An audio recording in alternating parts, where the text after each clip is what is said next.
ಕಳೆದ ಕೆಲ ದಿನಗಳಿಂದ ನಿಮ್ಮ ಮನೆಯಲ್ಲಿ ವಾಟ್ಸಾಪ್ ಗ್ರೂಪ್ಗಳಲ್ಲಿ ಗ್ಯಾಸ್ ಸಿಲಿಂಡರ್ ಬಗ್ಗೆ ಪ್ಯಾನಿಕ್ ಶುರುವಾಗಿದೆ ಅಲ್ವಾ? ರಾತ್ರೋರಾತ್ರಿ ಸಿಲಿಂಡರ್ನ ಬೆಲೆ 60 ರೂಪಾಯಿ ಜಾಸ್ತಿ ಆಗಿದೆ. ಹೋಟೆಲ್ಗಳಿಗೆ ಕಮರ್ಷಿಯಲ್ ಗ್ಯಾಸ್ ಸಿಗದೆ ಬೆಂಗಳೂರಿನಲ್ಲಿ ಝೊಮ್ಯಾಟೊ, ಸ್ವಿಗ್ಗಿ ಡೆಲಿವರಿ ಹುಡುಗರ ಆದಾಯ ಶೇಕಡಾ 50% ಕುಸಿದಿದೆ. ಗ್ಯಾಸ್ ಬ್ಲ್ಯಾಕ್ ಮಾರ್ಕೆಟ್ ತಡಿಬೇಕು ಅಂತ ಸರ್ಕಾರ ಒಮ್ಮೆ ಬುಕ್ ಮಾಡಿದ್ರೆ ಮುಂದಿನ ಸಿಲಿಂಡರ್ಗೆ 25 ದಿನ ಕಾಯಬೇಕು ಅನ್ನೋ ಕಟ್ಟುನಿಟ್ಟಾದ ರೂಲ್ಸ್ ತಂದಿದೆ. ಇದೆಲ್ಲ ನಮ್ಮ ಲೋಕಲ್ ಸಮಸ್ಯೆ ಅಂತ ನೀವು ಅಂದ್ಕೊಂಡಿದ್ರೆ ನೀವು 100% ತಪ್ಪು. ನಿಮ್ಮ ಅಡುಗೆ ಮನೆಯಲ್ಲಿ ನಡೆಯುತ್ತಿರುವ ಈ ಆಟದ ಮಾಸ್ಟರ್ ಮೈಂಡ್ ಇಲ್ಲಿಂದ ಸಾವಿರಾರು ಕಿಲೋಮೀಟರ್ ದೂರದಲ್ಲಿರುವ ಅಮೆರಿಕ ಮತ್ತು ಇಸ್ರೇಲ್.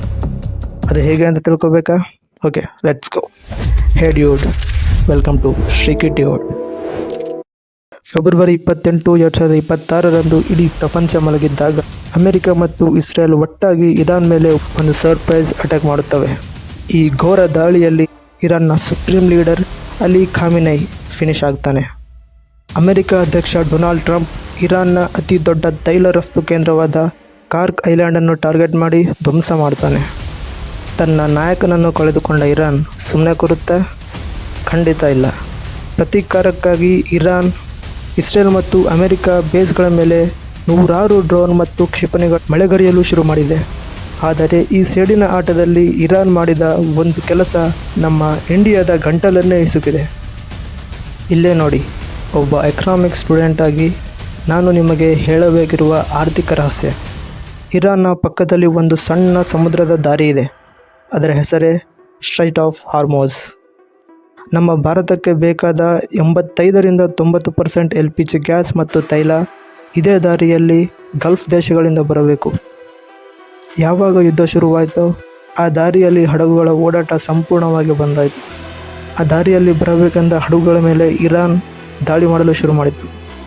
ಹೀಗಾಗಿ ಸಪ್ಲೈ ಕಟ್ಟಾದ ತಕ್ಷಣ ಗ್ಲೋಬಲ್ ಮಾರ್ಕೆಟ್ನಲ್ಲಿ ಗ್ಯಾಸ್ ರೇಟ್ ರಾಕೆಟ್ ತರಹ ಏರಿತು. ನಮ್ಮ ಇಂಡಿಯಾದಲ್ಲಿ ಲಾಂಗ್ ಟರ್ಮ್ ಗ್ಯಾಸ್ ಸ್ಟೋರೇಜ್ಗಳು ಇಲ್ಲ. ಹಾಗಾಗಿ ಅನಿವಾರ್ಯವಾಗಿ ಸರ್ಕಾರ ಬೆಲೆ ಏರಿಕೆ ಮಾಡಬೇಕಾಯಿತು. ಟ್ರಂಪ್ ಆಡುತ್ತಿರುವ ಈ ಗ್ಲೋಬಲ್ ಪಾಲಿಟಿಕ್ಸ್ ಆಟಕ್ಕೆ ಬಲಿಯಾಗುತ್ತಿರುವುದು ನಿಮ್ಮಂತಹ ಕಾಮನ್ ಮ್ಯಾನ್. ಯುದ್ಧ ಅನ್ನೋದು ಕೇವಲ ನ್ಯೂಸ್ ಚಾನಲ್ಗಳಲ್ಲಿ ಬರುವ ಬ್ರೇಕಿಂಗ್ ನ್ಯೂಸ್ ಅಲ್ಲ.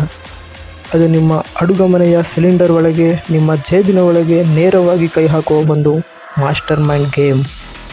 ಇದು ಶ್ರೀಕಿ ಡ್ಯೂಡ್ನ ಹೊಸ ಆ್ಯಟಿಟ್ಯೂಡ್. ಬರೀ ಸುದ್ದಿ ಅಲ್ಲ, ಸುದ್ದಿಯ ಹಿಂದಿನ ಕರಾಳ ಸತ್ಯ.